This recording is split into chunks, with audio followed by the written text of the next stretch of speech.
po ng mga nakatutok ngayon. Huwag pong kalimutan mag-like, mag-share, at mag-subscribe. Maraming salamat po sa inyong lahat. Maano po, ma? Ay, hindi pa kailangan. May gagawin ako, baby. Nabibidyo na ako. Dear Papa Dudut, lumaki ako sa isang simpleng baryo sa Laguna. Bunso ako sa apat na mag-routine. Araw ay ganito ang routine ko.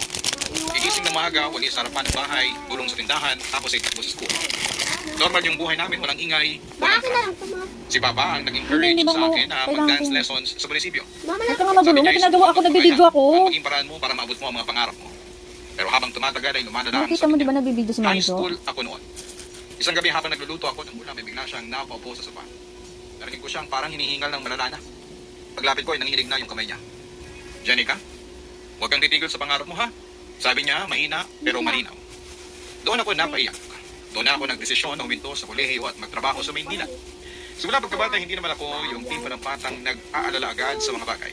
Madalas kapag may problema sa bahay, si Mama ang maingay. Si Papa naman ang tahimik, tapos ako yung nasa gitna na umaasa ang bukas ay magiging mas okay na ang lahat. Ganon lang ang takbo ng mundo ko ng mga panahon na yon. Simple at hindi ko iniisip ang mga mabibigat na bagay. Pero habang tumatanda ako ay napapansin ko na may mga tao talagang kahit na anong pilit nilang ayusin ang buhay nila. May dumarating at dumarating pa rin pagsubok, Papa Dudut. Nagsimula akong maging mas tahimik noong nagtatrabaho na ako. Hindi ko alam kung dahil ba mas dumadami ang nangyayari sa buhay ko o dahil mas napapansin ko na may mga bagay talaga akong walang kontrol. Pero kahit na ganoon ay sinubukan ko pa rin magpakatatag para kina Mama at kay Papa. Ako kasi yung panganay, kaya kahit na hindi nila sinasabi ay nararamdaman kong may inaasahan sila sa akin. Sabi ni Mama ay mas mabuti raw na maaga akong matuto, tumayo sa sarili kong paa para hindi ako umasa sa iba. Wala naman akong reklamo noon. Excited pa nga ako. Noong una, ang saya ko kasi pakaramdam ko ay lumalaki na ang mundo ko. Pero habang tumatagal ay unti-unti ko nararamdaman na hindi pala madali ang malayo sa pamilya. Lalo na kapag gabi at wala kang makausap kundi ang sarili mo. Iba pala yung bigat kapag alam mong walang uuwian, hindi maliit na kwarto na inuupahan mo para lamang makapagtrabaho. Nagtatrabaho ko noon sa isang maliit na cafe. Madalas ako nagsisimula ng maaga at umuwi ng gabi. Ayos lang naman sa akin. At least may kinikita ako. Pero habang tumatagal ay ramdam ko yung pagod na parang hindi nawawala, Papa Dudut. Minsan ngayon napapaisip ako kung nasaan ba at saan papunta ang buhay ko. Kung tama ba yung mga ginagawa ko. Pero tuwing naiisip ko sina Mama at Papa ay bigla akong tumatayong muli kasi para sa kanila ko ginagawa ang lahat ng iyon. Pagdating ng ilang buwan, napansin kong kakaiba na ang tono ni Mama tuwing tumatawag siya. Dati ko ay madaldal siya, Papa Dudut. Mabilis magkwento tungkol sa kapitbahay, sa aso namin, sa mga nangyayari sa kanila sa probinsya. Pero noong panahong yun ay parang ang bigat ng boses niya. Laging may iniisip at laging may kinikimkim. Pag tinatanong ko naman kung may problema siya, ang sagot niya lagi ay wala na. Pagod lang. Kahit na hindi siya nagsasalita, alam kong may hindi siya sinasabi. Isang gabi nag-message si Mama na kailangan daw niya akong makausap ng personal. Inabahan ako kagad kasi hindi naman siya ganyan dati. Tinawagan ko siya pero ang sabi niya ay umuwi ka kung kaya mo. Ayaw kong sa telepono mo marinig. Doon ako kinabahan ng todo. Parang sumikip ang dibdib ko at ilang araw akong hindi mapakali. Iniisip kung ano nga bang nangyayari sa bahay, Papa Dudut. Nagpaalam ako sa trabaho na uuwi muna ako sa probinsya. Kahit mabigat sa bulsa ang pamasahe, wala na akong pakialam. Basta makauwi ako para malaman ang katotohanan. Sa biyahe ko pa lamang iramdam ko ang kaba. Habang bawat oras ay lumalakas ang kutob ko na may mabigat na balitang naghihintay sa akin. Pagdating ko sa bahay, nadatnang ko si Mama sa kusina. Nakaupo siya sa bangko, nakayuko. Hawak yung baso ng tubig pero hindi niya iniinom. Pag upo ko sa harapan niya ay hindi ko alam kung paano sisimulan. Siya ang unang nagsalita. Nak may sasabihin ako pero sana'y maging matatag ka. Hindi agad ako nakapagsalita at naghintay lamang ako. Sabi niya, si Papa mo ay may sakit na. Hindi ko alam kung ano ang dapat kong maramdaman. Naghahalo-halo ang lahat, takot, lungkot at gulat. Pero ang pinakamasakit ay yung nakita ko kay Mama. Yung paraan ng pagkabigla niya, yung pagbabago ng boses niya, yung paulit-ulit ng pagpahid sa luha. Doon ko naintindihan kung bakit siya laging malungkot kausap sa telepono.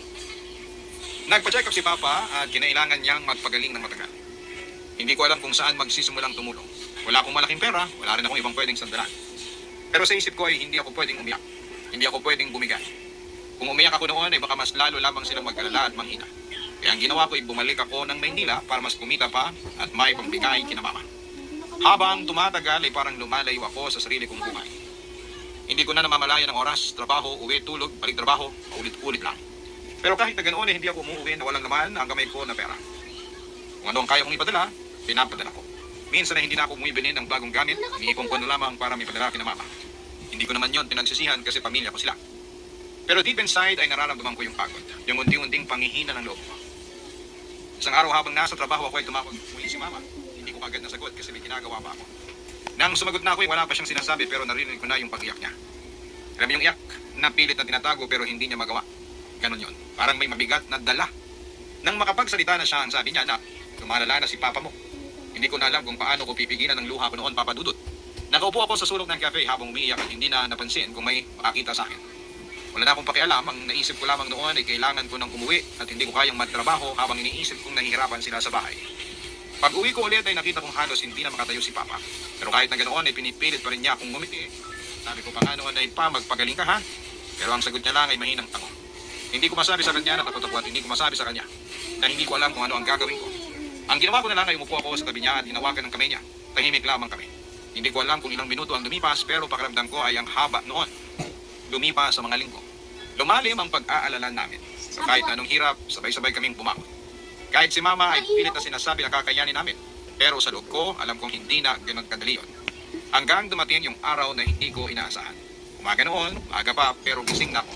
Kasi hindi rin ako makatulog ng maayos. Pagbabak ko ay nakita kong nakaupo si Mama sa tapat ng pinto ng kwarto nila. Nakayuko siya at hindi pa man niya sabihin ay alam ko na. Lumapit ako, tumingin siya sa akin, namumugto ang mata at ang sabi niya ay, Nak, wala na ang Papa mo. Hindi ko alam paano ako hihinga noon. Para bang tumigil yung oras. Hindi ako nagsalita at hindi rin ako agad umiyak. Pero yung pakiramdam na parang may tinanggal sa loob mo, yun ang tumama sa akin. Para akong hindi buo ng mga oras na yun. Para akong may hinahanap pero wala. Sa lamay ni Papa, hindi ako makapaniwala na ganoon ang naging katapusan niya. Tahimik lang siyang nakahinga doon habang ang dami naming gustong sabihin. Pero wala na siyang maririnig. Lumapit ako sa kanya pero hindi ko nagawang humagulhol. Hindi ko mahanap yung lakas. Hindi ko rin alam kung bakit. Siguro kasi umaasa pa rin ako na magigising ako at sasabihin niya na, Anak, nandito lang ako. Pero hindi nangyari. Simula noon ay nagbago ang takbo ng buhay ko, nagbago po ang lahat. Hindi ko na alam kung saan ako kukuha ng lakas. Hindi ko alam kung paanong magsisimula. Ang alam ko lang ay kailangan kong kumapit para kay Mama. Kailangan kong magpakatatag kasi ako na yung inaasahan niya noon. Pagkatapos ng libing ni Papa, parang hindi ko alam kung paano ko haharapin ang bawat araw. Yung mga dating normal sa akin ay bigla na lamang naging mabigat. Kahit pagbangon sa umaga, parang kailangan ko pang pilitin ang sarili ko. Hindi ko masasabi kay Mama kung gaano ako nahihirapan kasi ayaw kong dagdagan pa yung iniisip niya. Mas mabuti nang ako na yung mag-adjust kaysa makita kong mas lalo siyang nalulungkot. Sa unang mga linggo ay halos hindi kami nag-uusap ni Mama ng mahaba.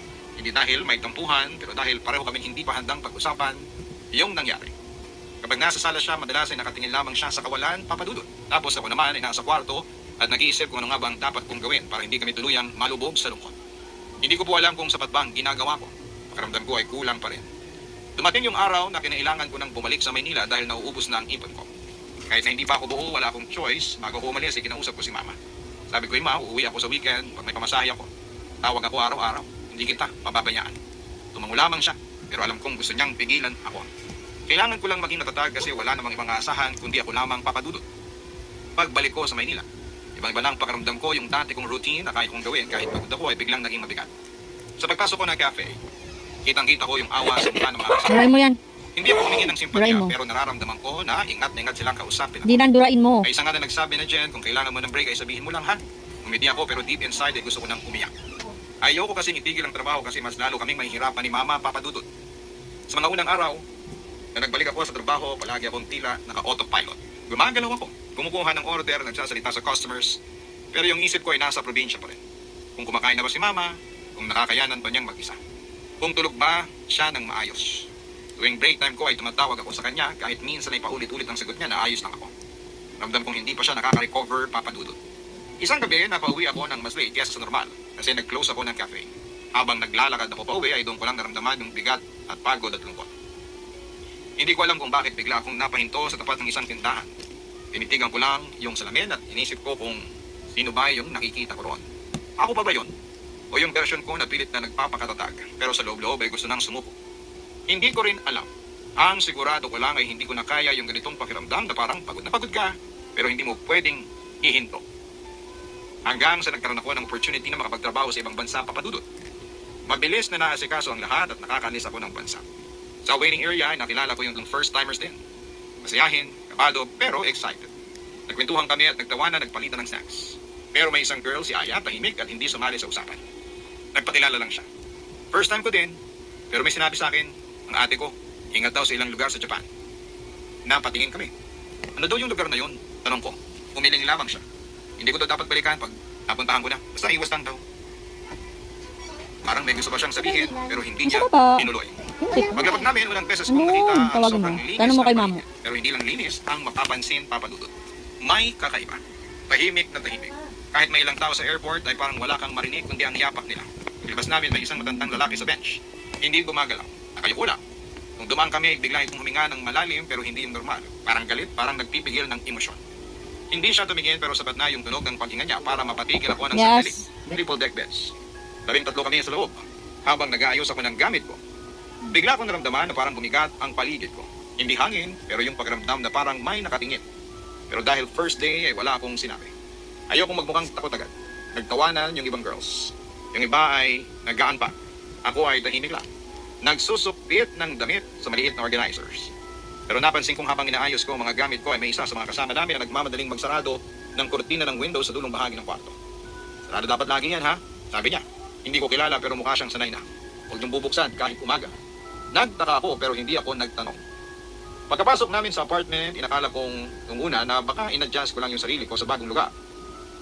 Marami kaming magkakasama sa isang kwarto kaya normal na may maririnig kang ingay o paggalaw kahit na alanganing oras. Pero habang tumatagal ay may mga nangyayari na hindi mo agad makukuhanan ng paliwanag pero hindi rin gaano katindi na sisigaw ka o magtatatakbo. Sapat lang para mapaisip ka kung normal nga ba talaga ang mga nararanasan mo. Sa unang gabi namin halos hindi ako nakatulog. Kasi ang dami pang gumagalaw sa kwarto, pinaghahanap bakit paulit-ulit nila yung bilin tungkol sa dulo ng hallway. Hindi ko rin alam kung ano ang meron doon para mabanggit nila ng ganon kaseryoso. Gusto ko sanang magtanong pa pero ayaw ko namang magmukhang takot. Isabi bagong lipat lamang ako at ayaw kong isipin nila na maarte at matatakotin ako. Lumipas ang ilang araw at medyo nakakapag-adjust na kami. Natuto na kaming makisiksik sa banyo. Matulog kahit maingay. Magpalitan ng schedule sa paglalaba. Pero kahit na ganito, ay hindi mawala sa isipan ko yung nangyayari sa kwarto tuwing madaling araw. Halos gabi-gabi ay may naririnig kang paggalaw ng kama kahit na hindi naman umaakyat. Yung mismong natutulog doon. May mga pagkakataon ting maririnig mo na parang may mabigat na bumabagsak. Pero pagtingin mo naman ay walang bagay sa sayo. Wala rin nag-aayos ng gamit para magingay. Yung iba sabi nila ay sanay na raw sila. Pero ako kahit na pinipilit kong maging kalmado ay hindi ko madinay na may pumapasok sa akin na kakaibang pakiramdam tuwing mapalapit na ang madaling araw. Minsan, mga bandang alas 3 ay nagigising ako kasi parang may umuupo sa gilid ng kama ko. Hindi naman yung tipong lulubog ang kama ko, kundi yung pakiramdam na may gumalaw sa tela at parang may tumamas na tuhod o kamay sa gilid. Napapangon ako at napalingon pero nakita ko lahat ng kasama ko ay tulog na. Walang gumagalaw. Walang namumula sa mata. Walang nag-a-adjust ng umot. Wala ring lumabas para mag-CR. Wala. Ako lang po yung gising. Umupo ako sandali at pinakinggan kung uulit pa yung tulog.